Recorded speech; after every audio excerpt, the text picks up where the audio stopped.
एक समय की बात है, हिमालय की खाड़ी के किनारे एक छोटे से शांत गांव में राहुल नाम का एक युवा लड़का रहता था। राहुल अपने क्रोधी स्वभाव और चंचल मन के कारण गांव भर में प्रसिद्ध था।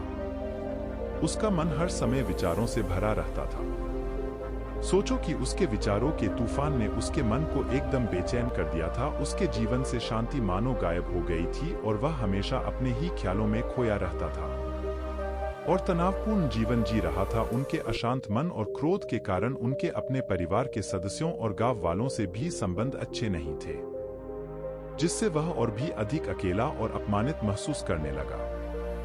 वह और भी अधिक मानसिक तनाव की स्थिति में चला जाता है। एक समय की बात है, राहुल अपने गांव की गलियों में घूम रहा था। तभी उनकी मुलाकात एक बौद्ध भिक्षु से हुई जो एक पेड़ की छाया के नीचे ध्यान में बैठे थे।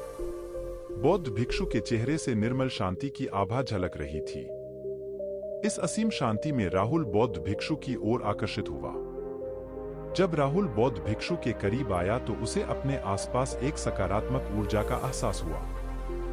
भरत को एहसास हुआ कि इस असीम शांति और सकारात्मक ऊर्जा का स्रोत कहीं न कहीं इस बौद्ध भिक्षु के भीतर ही है। इसलिए वह वहीं बैठकर उसकी आंखें खुलने का इंतजार करने लगा।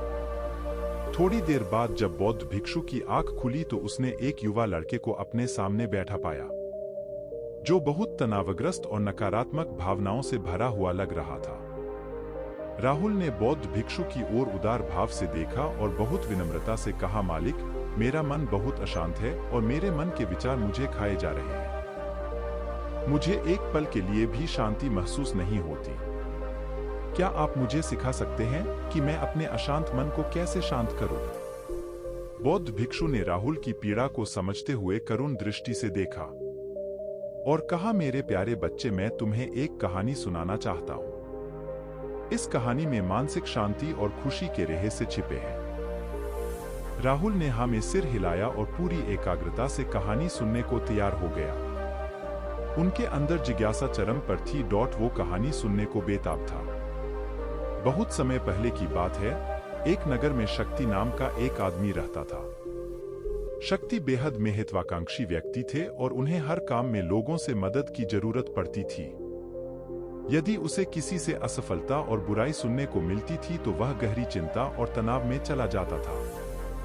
उनका मानना था कि सफलता और भौतिक शक्तियां वांछित खुशी देंगी, लेकिन वह जितना सफलता और प्रशंसा के पीछे भागता था उतना ही मानसिक तनाव में डूबता जाता था। लेकिन अचानक शक्ति का सामना उस समय के मशहूर बौद्ध भिक्षु से हो गया, जिसका नाम महाकौशल था। महाकौशल अपने शिष्यों को ध्यान की शिक्षा देते थे और वह स्वयं एक बहुत ही ध्यानमग्न और प्रबुद्ध व्यक्ति थे। महाकौशल की अद्भुत एकाग्रता से प्रभावित शक्ति ने उनसे अपने भटकते मन को शांत करने का उपाय जानना चाहा। शक्ति ने कहा कि मेहनत में हमेशा सफलता के पीछे भागता हूँ और लगातार अधिक हासिल करने की कोशिश करते हूँ, फिर भी मुझे कोई क्षणिक संतुष्टि या आत्मसंतुष्टि नहीं मिलती। इस निरंतर बेचैनी के बीच मैं शांति कैसे पा सकता हूँ? बौद्ध भिक्षु ने करुण दृष्टि से उसकी ओर देखा और उत्तर दिया, आपका मन एक अशांत नदी की तरह है जो हमेशा बहती रहती है। आप कभी भी शांत नहीं रह सकते, इसलिए इस अशांत मन को शांत करने के लिए आपको अपने विचारों को बिना किसी रुकावट के जाने देने की कला सीखनी होगी। शक्ति को आश्चर्य हुआ और उसने पूछा कि मैं अपने विचारों को कैसे जाने दूं? आखिर मैं भी तो अपनी इच्छाओं और महत्वाकांक्षाओं से बंधा हुआ हूं। यह सुनकर बौद्ध भिक्षु मुस्कुरा दिए। बौद्ध भिक्षुक कहा, कल्पना करें कि आपके हाथ में पानी का एक गिलास है। अब आप इसे जितनी देर तक पकड़कर रखेंगे यह उतना ही भारी होता जाएगा, और अगर आप इसे काफी देर तक पकड़े रहेंगे तो आपके हाथ में दर्द होने लगेगा। लेकिन अगर आप उस पकड़ को ढीला कर दें और छोड़ दें तो आपका बोझ खत्म हो जाएगा। राहुल ने पूरी कहानी और उसका संदेश ध्यानपूर्वक सुना। वह समझ गया कि अपने विचारों और इच्छाओं से चिपके रहने से उसका बोझ बढ़ जाता है और अंदर ही अंदर अशांति पैदा कर देता है। अब राहुल को कहानी का अंत सुनने की उत्सुकता से प्रतीक्षा थी। कहकर बौद्ध भिक्षु ने कहानी जारी रखी। एक बौद्ध भिक्षु की बात मानकर शक्ति ने विचारों को त्यागने का अभ्यास शुरू कर दिया। वह बिना किसी पूर्व निर्णय के अपने विचारों और भावनाओं को आते और जाते देखता था। अब उसने विचारों को पकड़ना बंद कर दिया था। विचार उठते थे और अपने आप चले जाते थे। धीरे धीरे उसे यह एहसास होने लगा कि उसकी इच्छा और भावना ही सभी दुखों का कारण है। जैसे जैसे शक्ति ध्यान में गहरे उतरते गए, उन्होंने पाया कि वर्तमान में जीना ही आंतरिक शांति का एकमात्र स्रोत है। वह खुद को वर्तमान में स्थापित करके अपने मन की निरंतर बकवास से छुटकारा पा सकता था। धीरे धीरे शक्ति का मन एक शांत झील की तरह हो गया जो बाहरी दुनिया को अपने अंदर प्रतिबिंबित करती है। उन्होंने जीवन की सादगी में संतोष को अधिक महत्व दिया और भौतिक संपत्ति के प्रति अपना लगाव छोड़ दिया। जैसे ही शक्ति में ऐसे बदलाव की खबर लोगों के बीच फैली, दूर दूर से लोग मार्गदर्शन लेने आने लगे। लोगों को विचारों को मुक्त करने की कला सिखाना और उन्हें अपने भीतर शांति खोजने के लिए मार्गदर्शन करना, वह लोगों के बीच शांति और ज्ञान का प्रतीक बन गया। शक्ति और साधु की कहानी समाप्त कर महाकौशल बौद्ध भिक्षु कुछ देर के लिए चुप हो गए ताकि इस कहानी का अर्थ राहुल के मन में अच्छी तरह बैठ जाए।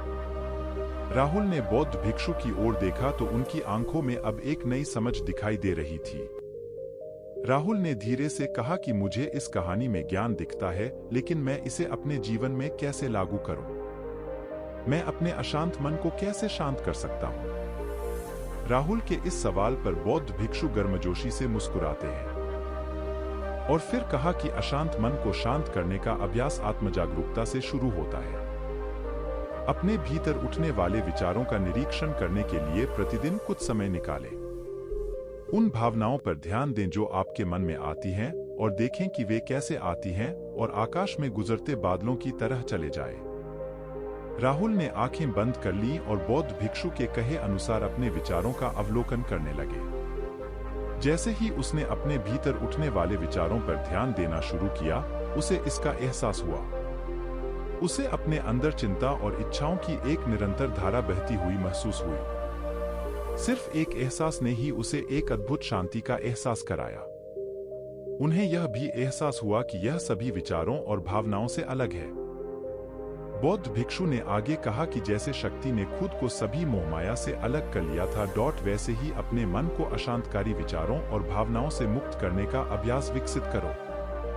बिना किसी पूर्वाग्रह के विचार को वैसे ही स्वीकार करें जैसे वह आता है और फिर धीरे धीरे उन्हें जाने दें और अपना ध्यान वर्तमान क्षण पर केंद्रित करें।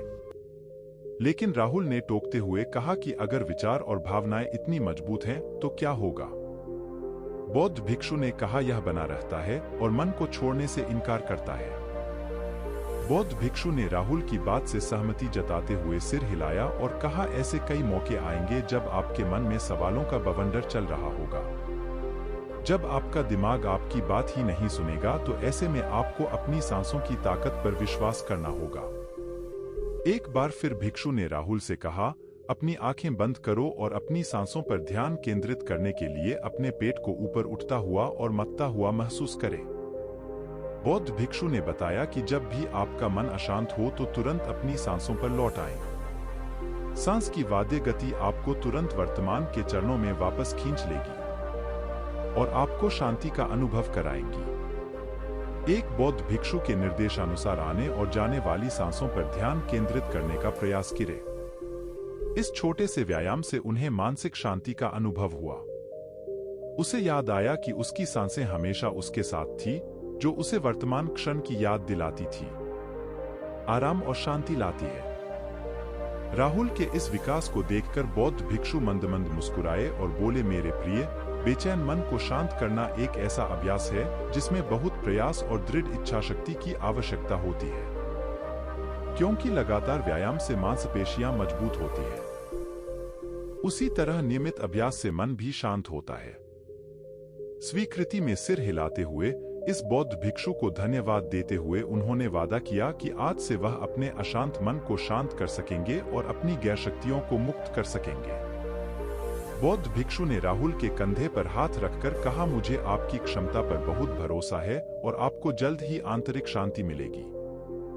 लेकिन याद रखें कि यह आसान नहीं होगा।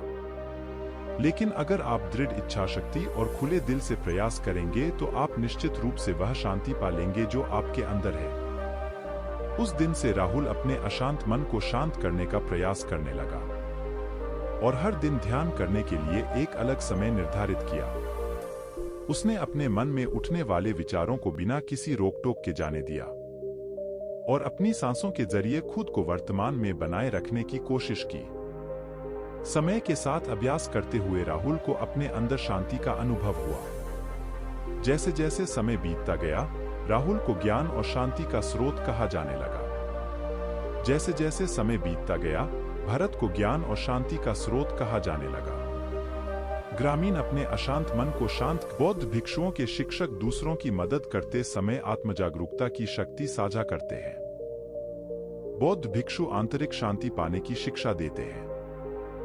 इसके साथ ही उन्होंने अपनी सांसों पर ध्यान देने और अपने विचारों को मुक्त करने की कला भी सिखाई। ऐसे निवासियों का विकास हुआ और उन्हें मन की अमूल्य शांति मिली।